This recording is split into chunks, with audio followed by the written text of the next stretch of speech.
চলেন, বাংলাদেশের অনেক সুন্দর একটা আন্ডারপাস এটা। এই যে এত সব মানুষ যাইতে কষ্ট হইতেছে, ভাই উল্টা চলে আসছে। তবে ভাই যত যাই বলেন, কমলাপুরের যে ওপেন ওয়াইড একটা সৌন্দর্য ছিল ওইটা কিন্তু এখন নাই হয়ে গেছে ভাই।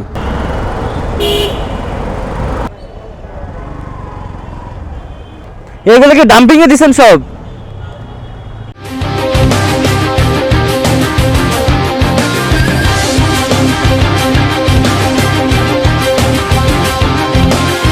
হ্যালো এভরিওয়ান, আসসালামু আলাইকুম। This is Abrar from Abrar explorer. আজকে বুধবার আর রাস্তায় এত পরিমাণ জ্যাম, আমি ফ্লাইওভার থেকে যে কাজলার যে টোল প্লাজা সেখান থেকে জ্যাম পাচ্ছি। ওইখান থেকে জ্যাম পাইতে পাইতে পর আমি যাব গুলিস্তানের বরাবর না যেয়ে আমি নেমে গেছি গোলাপবাগ। রাস্তায় অনেক জ্যাম আজকে, তুলনামূলক ভাবে এই রাস্তাটা ওইটার তুলনায় ঠান্ডা, মানে খালি। আমি কোন দিক দিয়ে যাব ওইটা চিন্তা করতেছি। ফ্লাইওভারে উঠতে হইলে আমাকে আন্ডারপাস দিয়ে যেতে হবে, আর আন্ডারপাস দিয়ে গেলে কমলাপুর ওইদিকে আমি জ্যাম পাবো শিওর। আর যদি আন্ডারপাস দিয়ে না যাই তাহলে জ্যাম পাবো হচ্ছে মালিবাগের ওইখানে। এখন হয়তো যাই হোক, আপনাদেরকে দেখাই তাহলে। আন্ডারপাসটা তো অনেক দিন হইলো চালু হইলো, আপনাদেরকে দেখানো হয় নাই। চলেন, বাংলাদেশের অনেক সুন্দর একটা আন্ডারপাস এটা। এই যে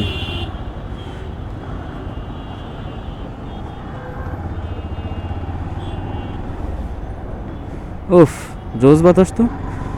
আমি এখানে লাইফে সেকেন্ড টাইম ঢুকলাম। এর আগে খালি একবার ঢুকছিলাম, যদিও তখন ভিডিও বানানো হয় নাই। আর আজকে একবার ঢুকলাম। মানে নতুন নতুন রাস্তায় চালাতে ভালোই লাগে। আর সবচেয়ে বড় কথা, যখন আপনি দেখবেন কোনো কিছু নিয়ে অনেক বেশি ভোগান্তি আপনার পোহাইতে হয়েছে, ওই ওই জিনিসটা যখন আপনি পেয়ে যাবেন, আপনার মনে হবে যে না, এখন আসলে অনেক ভালো লাগতেছে। এই ছিল বাংলাদেশের নান্দনিক সুন্দর একটা আন্ডারপাস। আর সামনে যে এখানে দেখতে পাচ্ছি মেট্রো রেল, তো প্রায় কি মেট্রো রেল সব বসেই গেছে। ওই যে এটা কি বলে, স্প্যান না, উপরে এটা কি ভায়াডার্ট না কি জানি। যেমন থেকে বড় কথা হচ্ছে রাস্তাটা খারাপ। ও স্টেশনের কাজও তো দেখে হয়ে গেছে, বাহ। সব ময়লা পানির ছিটকা গুলো লাগতেছে পায়ের মধ্যে।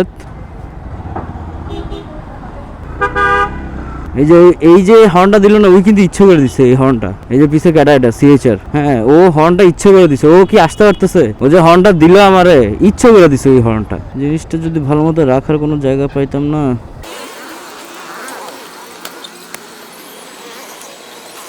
আই থিঙ্ক এইবার অনেকটা আমার চালাইতে সুবিধা হবে। এত সব মানুষ যাইতে কষ্ট হইতেছে, ভাই উল্টা চলে আসছে। আসলে ওনাদেরকে কিছু বলতেও খারাপ লাগে। পাঠাও চালায়, এই তো ওনাদের সংসারটা আসলে ওনারা চালায়। তো কি আর বলবো ভাই রে ভাই, এই রাস্তা তো মারাত্মক লেভেলে খারাপ হয়ে গেছে। আল্লাহ, এতটুকু রাস্তা আমি যদি হেলমেটটা মাঝখানে না নিতাম তাইলে সারছে কাম। এই যে মেট্রো রেলের লাস্ট লাইন এটা, এই পাশে কমলাপুর। তবে ভাই যত যাই বলেন, কমলাপুরের যে ওপেন ওয়াইড একটা সৌন্দর্য ছিল ওইটা কিন্তু এখন নাই হয়ে গেছে ভাই। এটা আসলে আমার কাছে কেন জানি ভাল লাগে না দেখতে। ছোটবেলা থেকে এই ওপেন ওয়াইড রেল স্টেশনটা যখন দেখতাম, ধরেন যে আমি নানু বাড়ি যখন যাব ট্রেনে করে, তখন এই রেল স্টেশন দেখলে আমার অনেক ভালো লেগে উঠতো। আবার যখন নানু বাড়ি থেকে ব্যাক করতাম ট্রেনে করে, তখন এটার প্ল্যাটফর্ম দেখলে আবার খারাপ লাগতো। মানে এই যে চলে আসতেছে, একটা কষ্ট লাগতো আর কি। তো এটা আমাদের জন্য একটা স্মৃতি ছিল, ইমোশনের জায়গা। তো এটা বলতে পারেন যে এটা তো ভাঙে নাই, আসলে ভাঙার জন্য না, ওই যে দূর থেকে দেখে যে আসলে ফিল্ডে কাজ করতো না মনে, ওইটা এখন আর কাজ করবে না। কারণ এটার সামনে যখন আপনি একটা প্রতিবন্ধকতা সৃষ্টি করবেন, ধরেন যে একটা ইমারত তৈরি করলেন, তখন ওইটা ওইভাবে আর চোখে আসবে না, আগে যেরকম আসতো ওইভাবে চোখে আসবে না। বাতাসটা ভালোই লাগতেছে, আমি পুরো ঘামায় অবস্থা খারাপ। এই তো গরমকাল আর শান্তি নাই। শীতকালে যতই নাক বন্ধ থাকুক আর জ্বর ভাব থাকুক, শীতকালে আসলে ভাই ভালো। 10-20টা চালায়, মানে 10-20টা গায়ে দিয়ে বাইক রাইডও করা যায়, স্টাইলও মারা যায়, সবকিছুই করা যায়। আচ্ছা এই যে একটা জিনিস দেখেন তো, আমি যে বলদের মতো কাজটা করলাম, আমি খিলগাঁও দিয়ে কিন্তু ফ্লাইওভার দিয়ে দিক দিয়ে ঢুকতে পারতাম। মানে সবসময় আমি এটাই করি, আজকে এটা যে কেন করি নাই আমি আসলে জানি না। মানে মাত্র আমার মনে পড়লো, কি রে ভাই সবসময় তুমি এই রাস্তা ইউজ করো, আজকে করলা না? মানে আজকে ব্রেন সিগন্যাল দিলাম আমাকে মাত্র, মানে আমি এই রাস্তাটার কথা ভুলেই গেলাম। আসলে কি একটা জিনিস আমি চিন্তা করলাম, ওই যে সুপার 30 ঋত্বিকের ছবিটার মধ্যে বলছিল আপাত্তাহি আবিষ্কার কাজ সূচনা, মানে আপনি যখন কোনো ইয়েতে থাকবেন, মানে মুসিবতে থাকবেন, তখনই আপনি নতুন নতুন জিনিস উদ্ভব করতে পারবেন, মানে নতুন নতুন জিনিস আবিষ্কার করতে পারবেন। যখন ধরেন যে আপনি অনেক মুসিবতে আছেন, দুঃসময় পার করতেছেন, তখনই আপনার নতুন নতুন আইডিয়া আপনার মাথায় জেনারেট হবে। যেমন আমি যদি ওই রাস্তায় না ঢুকতাম, আমার মাথায় হয়তো বা মাঝখানে বাধার এই আইডিয়াটা আসতোই না। কারণ আমার যদি মাঝখানে বাধার আইডিয়াটা আসতো, তাইলে হয়তো বা আমি বের হওয়ার সময় মাঝখানে এটা বেঁধে নিতাম। এই যে এখন যে কত সুন্দর করে চালাচ্ছি, একবারও কিন্তু হিলতেছে না। সো হ্যাঁ, এখন মনে হচ্ছে যে ওই দিক দিয়ে যদি আল্লাহ তাআলা আমাকে ঢুকানোর কারণটাই হচ্ছে আমি তোমার মাথায় ব্রেনকে, তোমার ব্রেনের কার্যক্ষমতাকে বৃদ্ধি করে দিব, তখন তুমি এটা মাঝখানে বাঁধতে পারবা।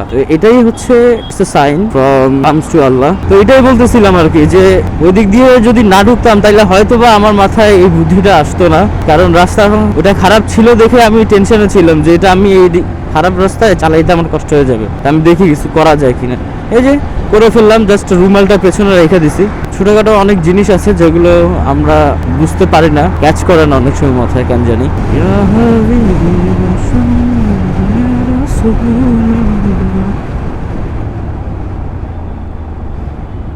ভাই বিশ্বাস করেন, আমি না এখানে জ্যামের কথা জানতামই না। আমি যেমন টানটা দিছিলাম, পুরো ধাম করে আসলে ব্রেকটা করতে হয়েছে। মানে ওই যে উপর থেকে নিচে নামতেছি আর মনে হইতেছে যে সামনে এটা কি দেখলাম।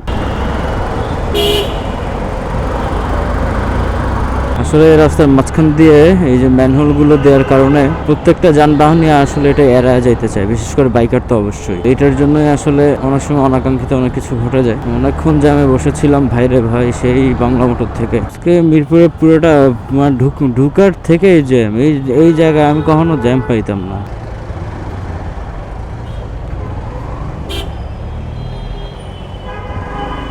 হালা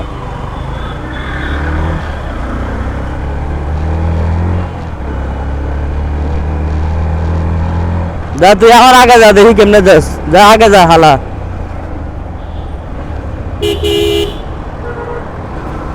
মানে সাইডই দিল না যাওয়ার লাইগা, এখন গেছে আমার আগে। তুই ওই আমার আগে যাইতে পারছে, ওই বাইক চালায় দেখে কি মনে করে হালায়। চালায় এক্সিও গাড়ি 3-4 লাখ 5 লাখ টাকা দিয়ে হালায় সেকেন্ড হ্যান্ড কিনছে, ফাউল।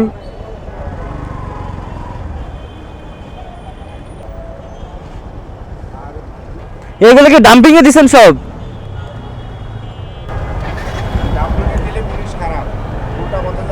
জিনিসটা আমি এটা এগ্রি করি।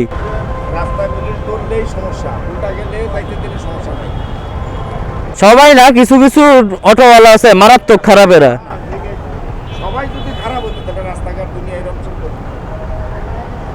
ডাম্পিং দিয়ে দিলে 1 2 3 4 4টারে। এখন যারা বলবেন যে আপনার তো পেটে লাথি মারে নাই, যাদের পেটে লাথি মারছে আপনি তাদেরকে নিয়ে বলতেছেন ভালো হয়েছে। আপনার যদি এরকম বাইকটা নিয়ে যেত তখন কেমন লাগতো? ভাই আমি প্রথমত আমি কোনো ফাউল কাজ করতেছি না, ফাউল ভাবে চালাচ্ছিও না। যারা ফাউল ভাবে চালাচ্ছে তাদেরকে আসলে ডাম্পিং করাই উচিত। আর সে গরিব হোক আর বড় লোক হোক। আর আপনি অটোওয়ালাদেরকে গরিব বলতেছেন, ওরা নর্মাল একটা জায়গায় 50 টাকার ভাড়া চায় 100 টাকা, ওইখানে আপনার 80 টাকা 70 টাকা দিয়ে যাইতে লাগে, মানে যাইতে হয় আর কি। 50 টাকার ভাড়া আপনাকে 70-80 টাকা দিয়ে যাইতে হয়। তো আপনি তাদেরকে গরিব কেমনে বলতেছেন? এমনও মানুষ আছে মধ্যবিত্ত, যেসব ছেলেরা অনার্স শেষ করা ছেলেদের বেতনের থেকে ওদের কামাই বেশি। তো ওরা গরিব না, গরিব বলে ওদেরকে ছোট করবেন না। অন্যায়ের বেলায় তো ঠিকই অন্যায় করে, গলাবাজি করার বেলায় গলাবাজি করে। সো ওদেরকে শাস্তি দেওয়াটা উচিত। শাস্তি না দিলে, আইনের প্রয়োগ না হইলে আসলে বাংলাদেশে কোনো কিছু সুন্দর হবে না। আচ্ছা, আমার একটা কথা আছে, যারা হচ্ছে আপনারা হিরো কারিজমা চালান, আজকে তো অনেক দিন ধরেই বের হয়েছে এটা, তো এটা আসলে চালায় কি মজা পাচ্ছেন আমাকে একটু জানাবেন কাইন্ডলি। কারণ কারিজমা আমি আজ পর্যন্ত চালাই নাই। আর হিরো তো 210 সিসি আনার পরেও মানে ওদের ফিডব্যাক তো প্রথম দিকে আসলে হিরো ওভারঅল ফিডব্যাক তো আর কি বলবো। তো এত টাকা দিয়ে আমি ওদের 210 সিসি কেনার থেকেও আমি মনে করতাম 150 সিসি কেনা ভালো। তো এটার জন্য বললাম, যারা কারিজমা চালান একটু বলবেন কি অবস্থা। বের হতে এখন 8:30 বেজে গেল। আর এখন সবার আগে আমাকে আগে ফুয়েল নিতে হবে। তো এটার জন্য এখন ট্রাস্টে যাচ্ছি, যত সিরিয়ালি থাকুক দেখি ফুয়েল নিতে হবে কতটুকু দেয়। মানে আমি ফুল ট্যাঙ্ক করতে পারলে আমার আর কোনো চিন্তাই ছিল না। এত নিয়ে লাভ আছে। এই হচ্ছে অবস্থা। এখন কোথায় আছি? এই মাথায় আছি। এখান থেকে আস্তে আস্তে করে সামনে যাইতে হবে। ঘড়ি বাজে 8:30, এখন দাঁড়াইছে এই জায়গায়। এখন দেখা যাক কতক্ষণ লাগে। ওই দেখ এখানে বিড়ি বিক্রি করতেছে, তুই এখানে খাড়ায়া ব্যবসা বিড়িটা বিক্রি করতি নগদে। মনে করছে পার ডে তুই 1000 হইলো তো অন্তত 1000 তো হইছে। বাংলাদেশ এমন একটা জায়গা, যে কোনো জায়গায় বিজনেস শুরু করা যাবে। হ্যাঁ, এই যে এখানে একজন নারী উদ্যোক্তা, তিনি সিগারেট বিক্রি করতেছে, তো এটা নিয়ে আমরা আলোচনা করতেছি। বরাবর 8:30 আসছিলাম এইখানে, আর এখন হচ্ছে 9:38 বাজে। এই যে মাত্র ঢুকলাম, আমার বাইক এখনো সামনে। এখানে প্রায় কত 10-15 জন হবে। এই যে একটু পরপর খালি তেল ঢুকতেছে, লোড করতেছে, মানুষকে দিতেছে, আবার লোড করতেছে, আবার মানুষকে দিতেছে। ট্রাস্টে মূলত এটার জন্যই আসা। ট্রাস্টে হচ্ছে কখনো সিরিয়ালে দাঁড়ায় থেকে তেল না পাওয়ার আশঙ্কা থাকে না। প্রথমে 500 দেন, পরে যদি ঢুকে তাহলে 100 ঢুকাবো।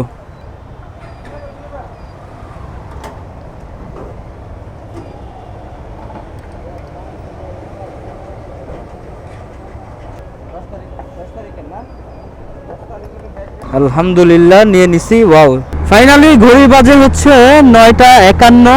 আমি তেল নিতে পারছি আলহামদুলিল্লাহ। টানো টানো, ধুমবা চালে ধুম।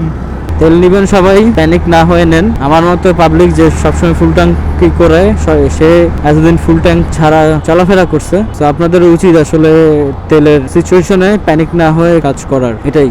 ধন্যবাদ সবাইকে, দেখা হবে নতুন কোনো পর্বে। ততক্ষণ পর্যন্ত সবাই ভালো থাকবেন, সুস্থ থাকবেন, পরিবারের সাথে থাকবেন, পরিবারকে নিয়ে একসাথে থাকবেন। আল্লাহ হাফেজ, আসসালামু আলাইকুম।